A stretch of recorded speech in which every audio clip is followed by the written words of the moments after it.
Hey, what is up? Welcome to this episode of the Entrepreneur to Entrepreneur podcast. As always, I'm your host, Brian Lofrumento, and there's something pretty crazy to me about having more than 1,000 episodes here on the show, and that is, in all that time, we've never talked about revenue alignment. We've never talked about leaky revenue. These are words that I've not said together here on the air, and that's why we're going to say them a lot in today's episode, because you and I, as entrepreneurs, we must confront these things. We have to understand them. We have to know what to do about them. And that's why we've gone out and found an incredible guest. Her name is Jess Shuman. Let me tell you all about Jess. After spending nearly 10 years leading and selling from small to medium-sized businesses to global companies at a top SaaS company called ADP, Jess leaped to a new industry to learn ad tech and retail media strategy. She once considered herself a sales and SaaS lifer. It's beautiful to be in software and in sales, but this experience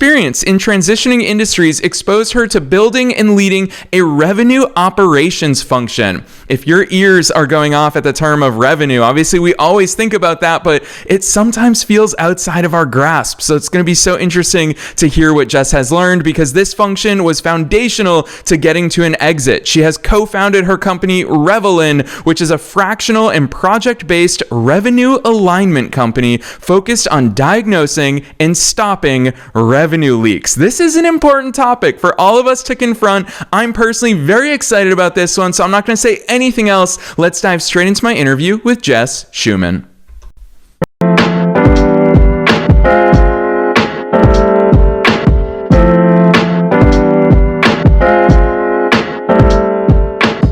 All right, Jess, I'm so excited that you're here with us today. First things first, welcome to the show. Thank you so much. How's your day been?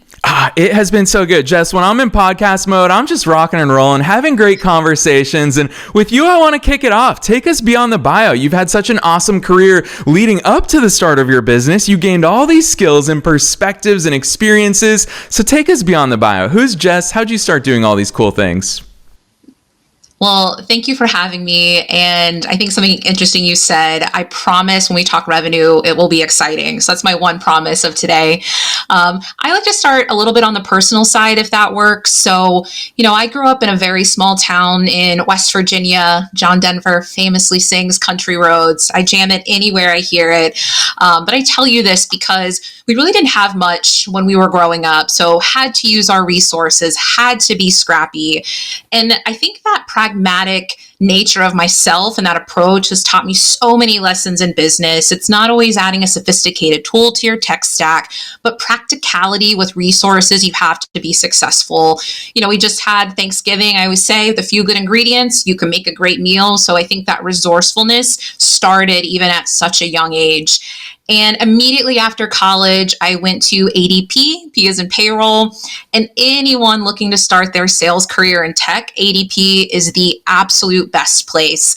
Even though, as I'm thinking about it, telling you the story, I almost quit after 3 months. It was really hard, but having the training and tools in place to be successful really catapulted my career in selling and leading teams. I had two great leaders, Joe and Bill, shout out to those guys, that took a chance on me, Brian, at 28 and promoted me to VP of sales. And I built and scaled a sales team from 0 to 100. Again, I think about pivotal moments. I'm going to probably use the word skyrocket a lot, but it really helped me understand what it takes to run my own multi-million-dollar business, but in the safety of a Fortune 500 company, right? So, more lessons than I can count, and I could go on, but I think two really stand out.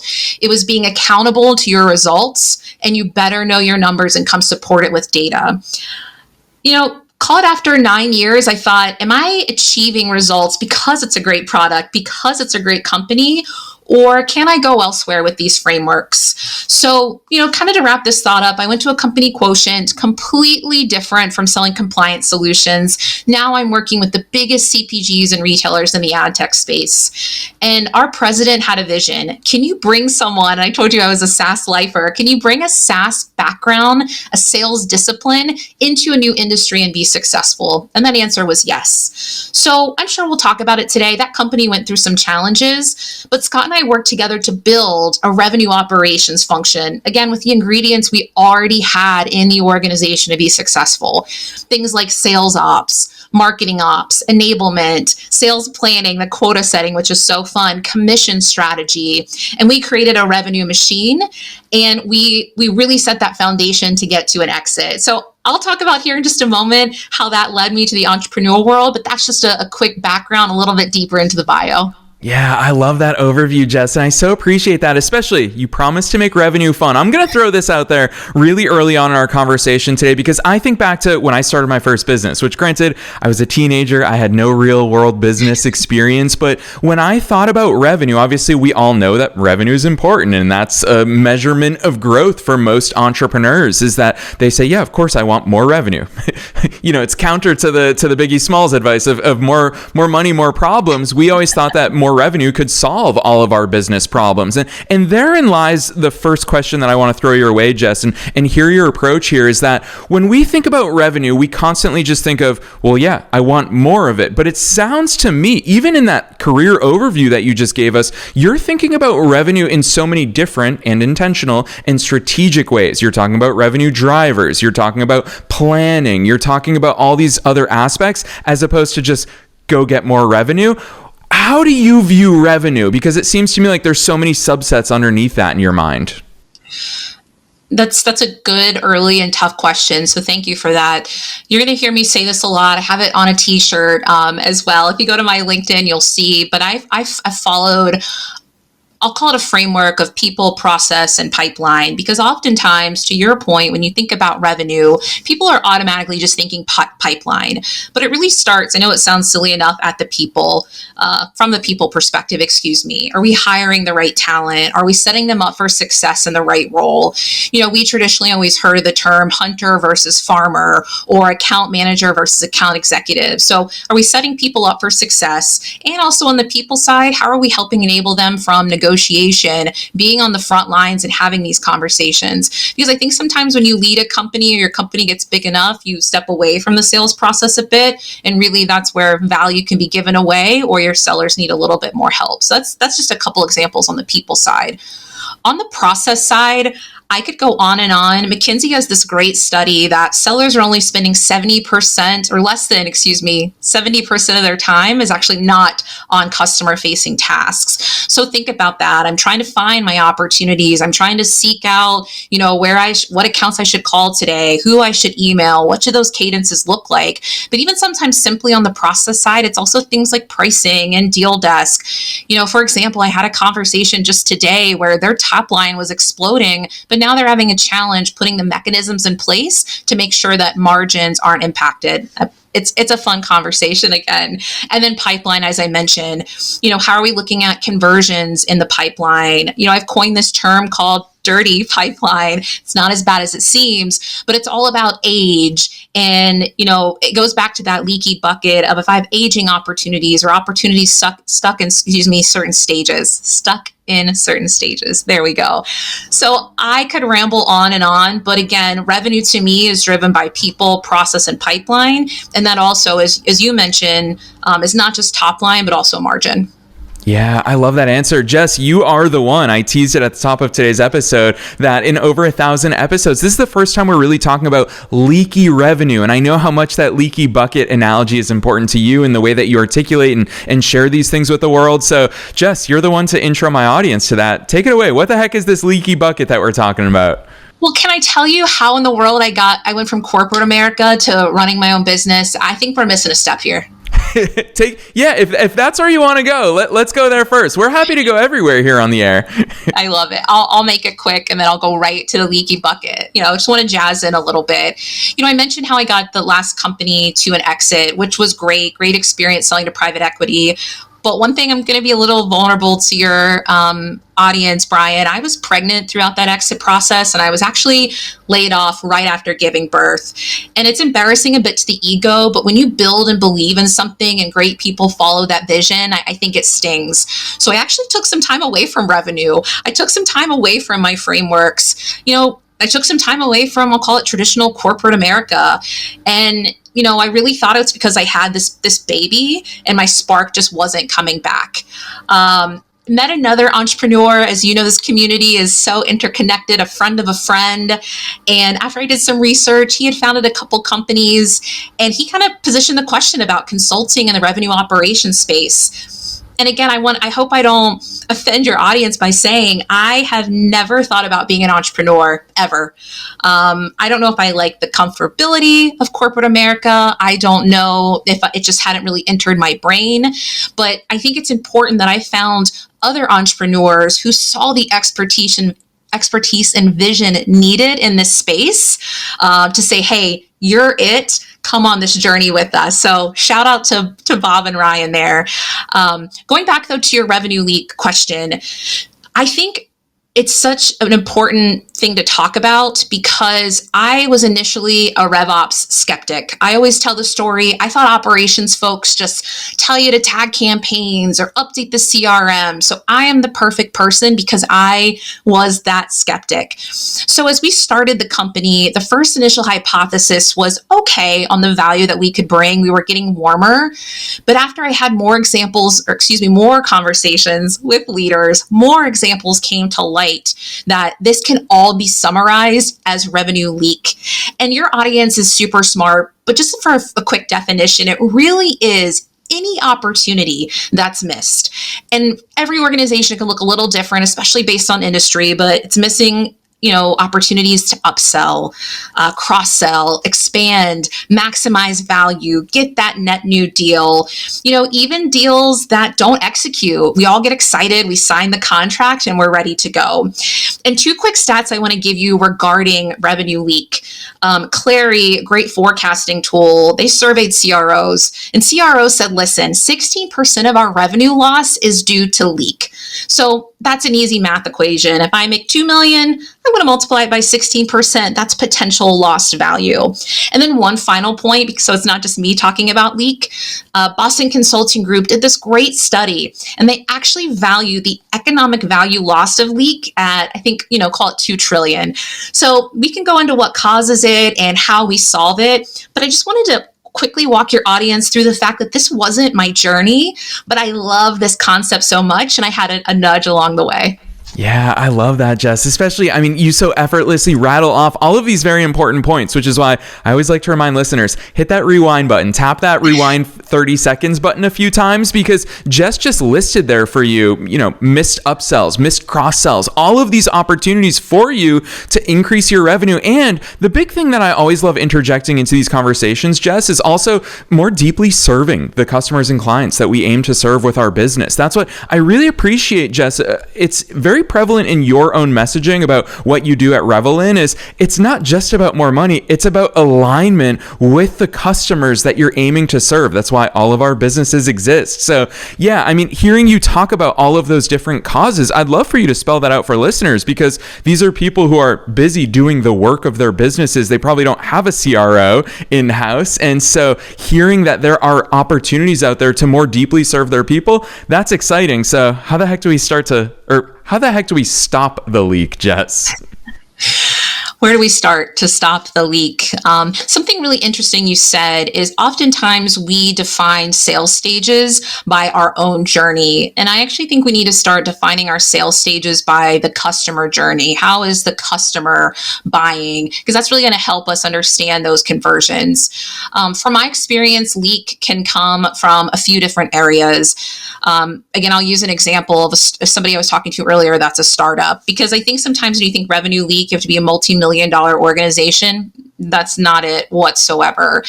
In this instance, this customer was trying just to win early clients. So what do you do when you're trying to win early clients? You discount heavily, you give away pilots. I think that's all sound strategy. But now this leader was at a point where, hey, we've got a good customer size. We need to look at our pricing and process, because up to this point, he had just been pricing really based on customer-based feedback. So I think it depends on where you are in your revenue journey. But if you've kind of gotten past those first few pilots, giving away value, you have leverage to ask for more, because again, to your point earlier, you're building a true partnership. So that inflection point, I think, is really important when it comes to revenue leak.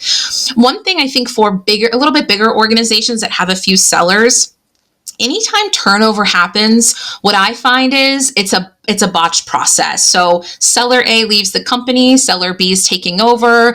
We really aren't doing a mindful job to understand customer needs, where the customer was in the process. So customer first, but then think about the trickle effect. Then it's really difficult to cross-sell, upsell, because not only have you created a poor customer experience, it's low probability that they're going to buy an additional solution. So that's really on, I think, the people side.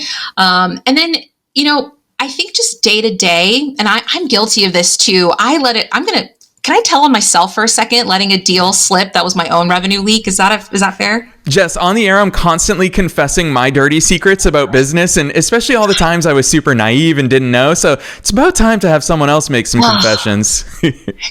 I'm sitting here giving you good stories because they all have good outcomes and they're real customer stories. But then I'm getting a little red. I'm thinking, I actually had a pretty big one. So without revealing too much, had gone through the sales process, had gotten the verbal yes and was feeling really good, put together the statement of work, put together all the deliverables, and had already started to think about implementation. And I let some time go by. Again, I'd already gotten the verbal. I felt really good about it. And this customer just kept asking me questions about my experience and my credentials. And I would just answer them. I didn't take the time to pick up the phone and say, hey, why are you asking me this? So I'm talking a lot about leak pre-sale. And again, I could go through a million examples with your listeners, but I also did it myself in a post-sale execution where, felt good, thought we had it in the bag. And then something happened where I wasn't in communication and that deal completely fell through. And, that's at least, call it $50,000 to $70,000 just in that one opportunity lost. Yeah, Jess, we've all got those real life examples. You're bringing me back to all of mine, which, all right, now that you're in the business of making public confessions, I'm going to join you right there, because here's the thing, Jess, myself as an entrepreneur, but also you have to remember, I interact with so many of our listeners around the world. And the one thing I constantly hear is nobody wants to be salesy. It's like there's this huge negative word. And Jess, obviously you've been in the world of sales and you've seen healthy ways to do that. And I say healthy in terms of a really good and ethical and enjoyable way to do sales, but also the mindset behind it. I would argue that all of these things are playing around at the same time. And so with that in mind, before I had matured as an entrepreneur, and this is still very much a work in progress, we're all a work in progress, the thing that I realized is because I didn't want to be salesy with my clients, I was afraid to ask for those upsells or those cross sells, Jess. Like I was my own very much source of a giant revenue leak. I didn't know when to propose those things to them. I didn't know, even though it was of service to them, I had this mental hesitation to offer it to them.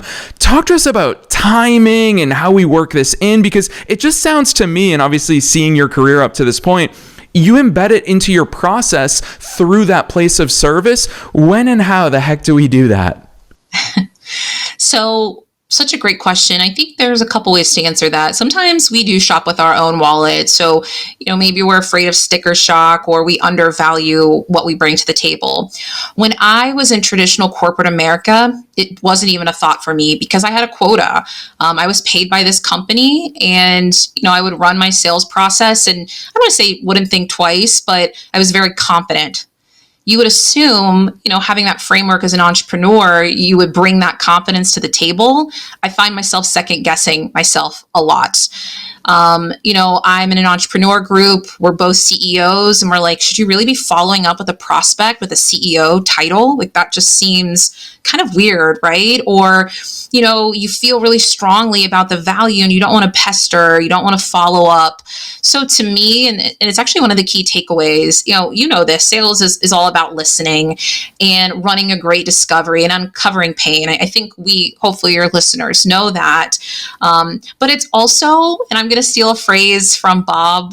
Bob, you're going to love this.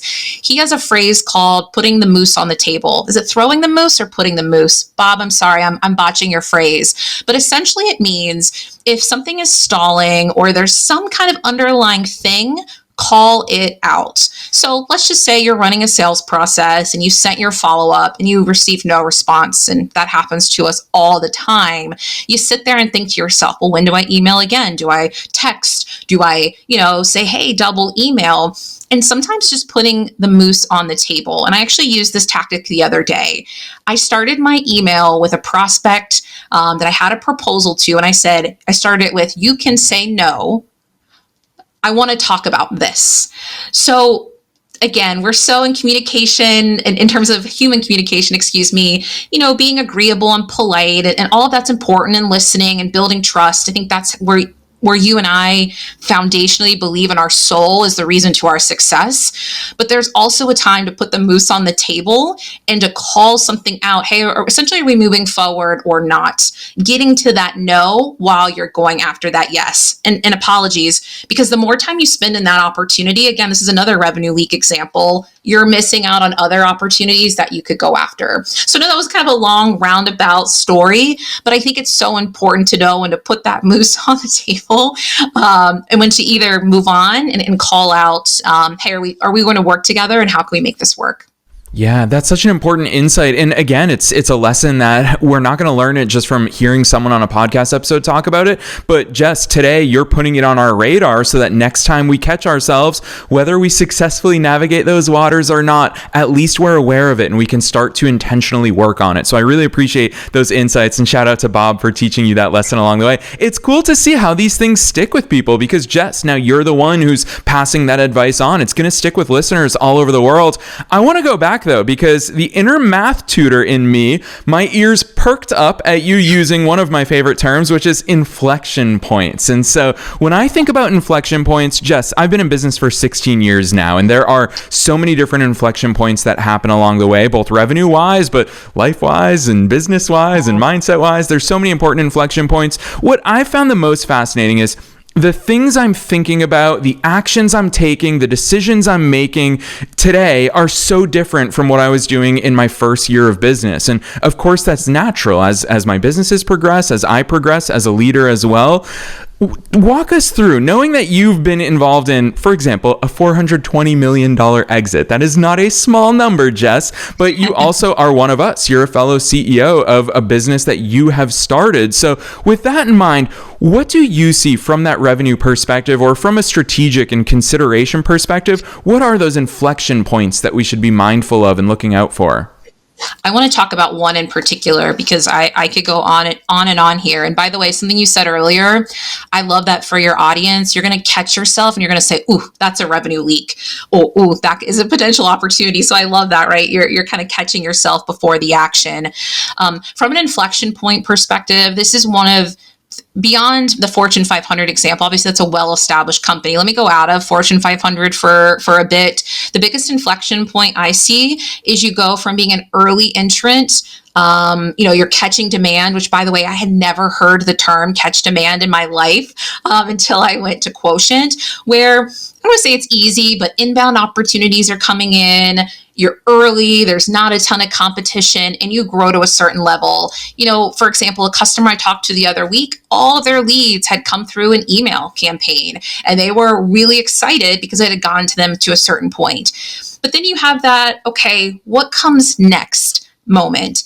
From a maturity models perspective, from a market maturity, as your ICP evolves, and I'm not just throwing out these fun terms to make it difficult. There really is just multiple components to try to understand, hey, where is that next phase of growth? And by the way, next phase of growth doesn't always have to be 10x, 50x, 60x. Like, let's be smart and strategic about how we get from, 1 to 2, 2 to 3, whatever those benchmarks look like. So the biggest challenge I see is, you build a great product or service, you have those initial customers, which is great. You're catching demand. Then you're trying to figure out, where do I go to then prospect? How do I create databases based on ICP personas that help me understand where to go next in terms of growth? So I think going again, I think I said it 17 times, but truly then building an outbound type function to support all that great inbound opportunity that's coming your way.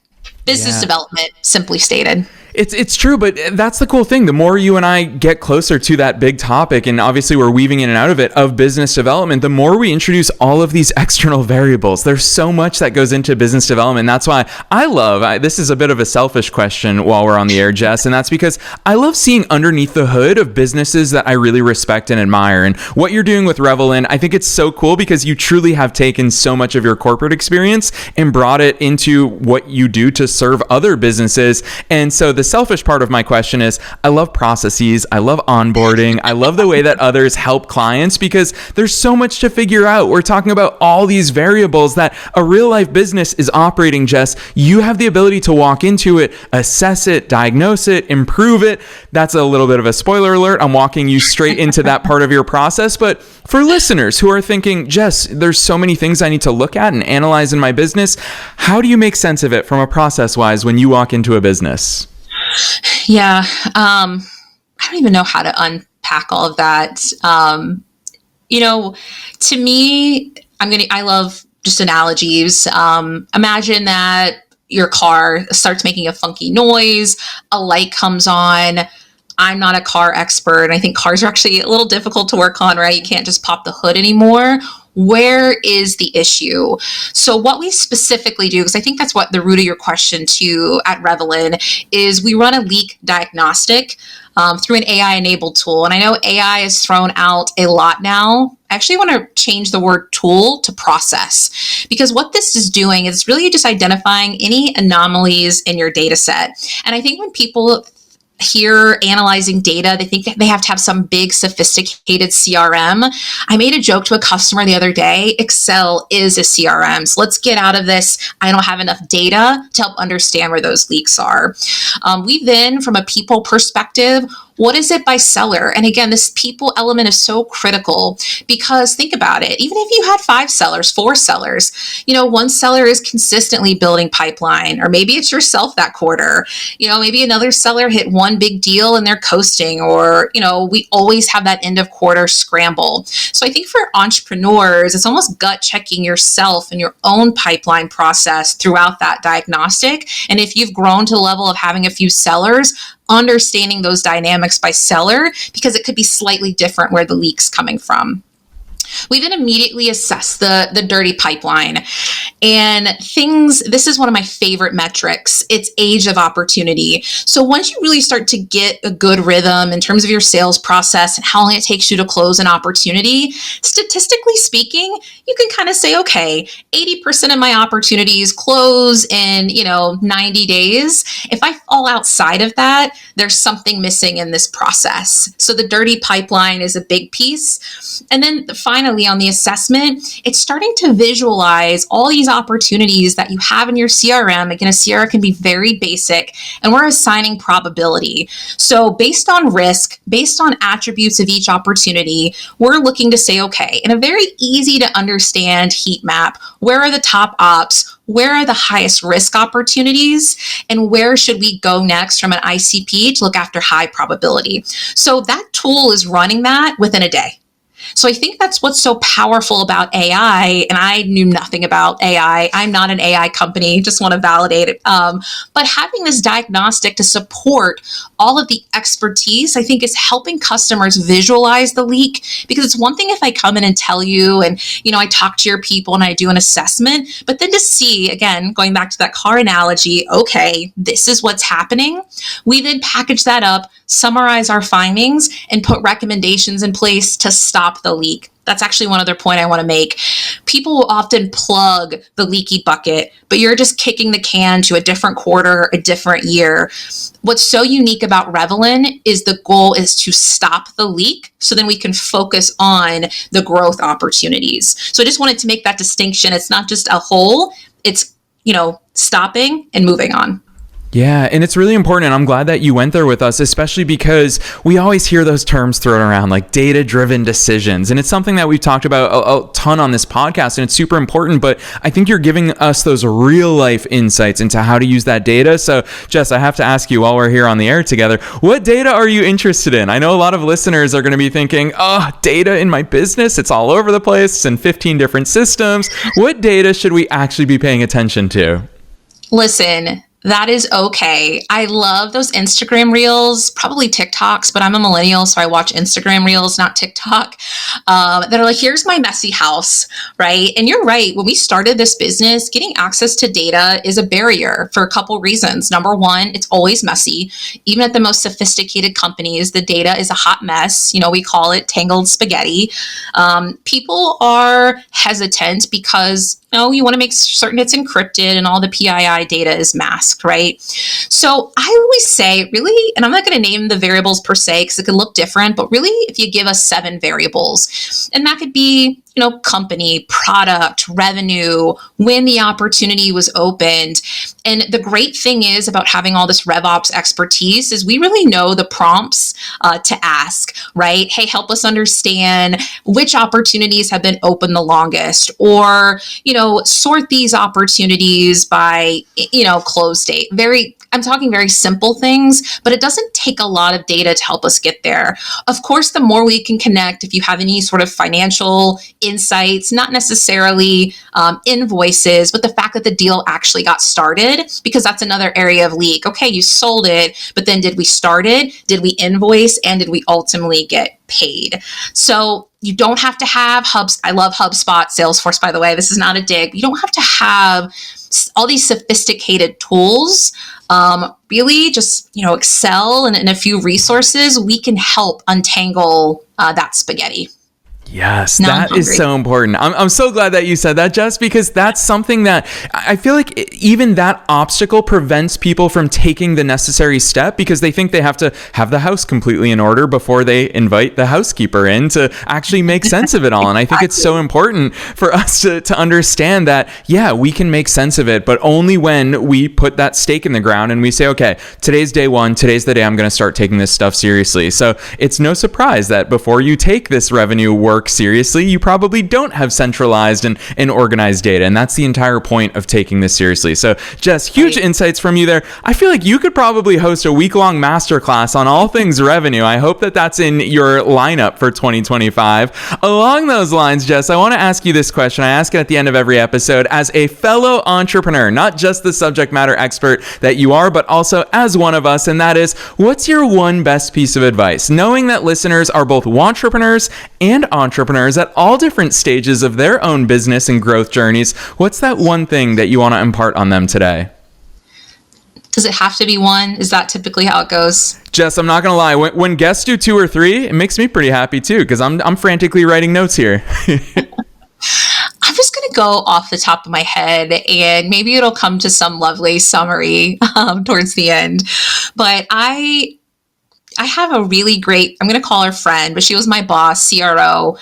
Her name's Allison Metcalf. Shout out to Allison. And her advice, even before this entrepreneurial journey, is find your superpower, but also to think like an executive. Now, I don't know who your audience is necessarily targeting. For me, I'm really only speaking to CEOs of companies of all sizes, CROs. So know your superpower, lean into it, but also think like an executive.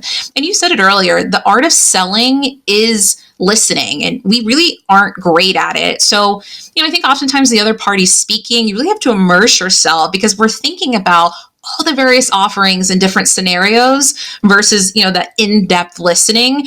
Because when you're thinking like an exec, you're trying to pick up on those little cues, not only from a buying perspective, but true pain. Because to get to real pain, you have to dig deep. Some people might say, hey, Jess, I have a revenue issue. Brian, that's not the issue. The issue might be that, they're having a challenge with their CFO or they're arguing how territory should be aligned. I don't know what it is, but I think that's so important. And we're talking so much about revenue leak. Sometimes, and I don't mean to pivot, Brian, but sometimes I call it revenue therapy. So, a lot of times execs don't have people that listen. And oftentimes I think they're just told yes. So, again, I think knowing your superpower, thinking like an exec, when you're in the opportunity, immerse yourself. And I think lastly here, and hopefully your entire audience has this advice. So I think it's unique, but I think they need to, I think it's not unique, but I think they need to hear it from me. Bring people along your journey that are brilliant, but will give it to you straight. So, I've got a couple for me, Anthony and Cal, two guys that have actually worked for me at one point, also entrepreneurs, but are willing to tell me, Jess, that kind of sucks, right? Like, I don't think that slide looks great, or I don't think that talk track is really impactful, whatever it is. So, again, harness your superpower, think like an exec or think like your audience, whomever you're selling to, but please have some people in your network, they don't have to be entrepreneurs, but in this instance, they were, that, give it to you straight, but also are your biggest hype folks and cheerleaders. If you can find a skeptical cheerleader, I think you've really made it. So I think, was that 2 pieces of advice or 3? I think 3. Yes, I'm not concerned about the numbers, because I'm going to transparently tell you, this is precisely why I ask for one thing at the end of every episode, because it does force you to really introspect, and you just had that immediate reaction of a very important lesson that you picked up. That's life and business advice at the same time there, and I think that's so important, and that's why I asked that question, because the good stuff always rises to the top, especially when I catch you on the fly. So I love that advice for our listeners, Jess, and I know that quite a few people out there are going to need some revenue therapy. So with that in mind, drop those links on us. Where should listeners go from here to find all the great work that you're up to with Revelin, and how they can engage with you to start that revenue therapy? Well, let me just start off by saying this. If you've set up time with me on Calendly, direct email, I love having conversations. I don't know if I'm just weird like that, but just thoroughly enjoy talking shop, talking to other entrepreneurs. So if you're sitting here thinking, hey, this might not be a solution for me, reach out, because there's always something we can learn from each other. So our website is Revel in Solutions. We have a LinkedIn page as well. I am Jess Shuman on LinkedIn, and you can find a bunch of Calendly links to set up time with me. But again, Brian, I just love talking to people and hearing real stories about what we're all going through, and getting the tea sometimes as well from the real that happens as an entrepreneur. Yes, I love that. Jess, it is such a perfect example of why one of our founding principles is a rising tide lifts all boats. It's to that point that you just made, that every single conversation makes all of us better. So listeners, don't be shy. You saw firsthand how much Jess loves this stuff today, and you already know we're making it as easy as possible for you to find all of the links that she mentioned down below in the show notes. You can click right on through to her business website, which is revelinsolutions.com. Super easy to find, or just click through from the show notes. You'll also find their LinkedIn page. You'll find Jess's personal LinkedIn page, so you have no excuse to be shy. Reach out to her, have one of those conversations. Otherwise, Jess, on behalf of myself and all the listeners worldwide, thanks so much for coming on the show today. Thank you. Have a great day.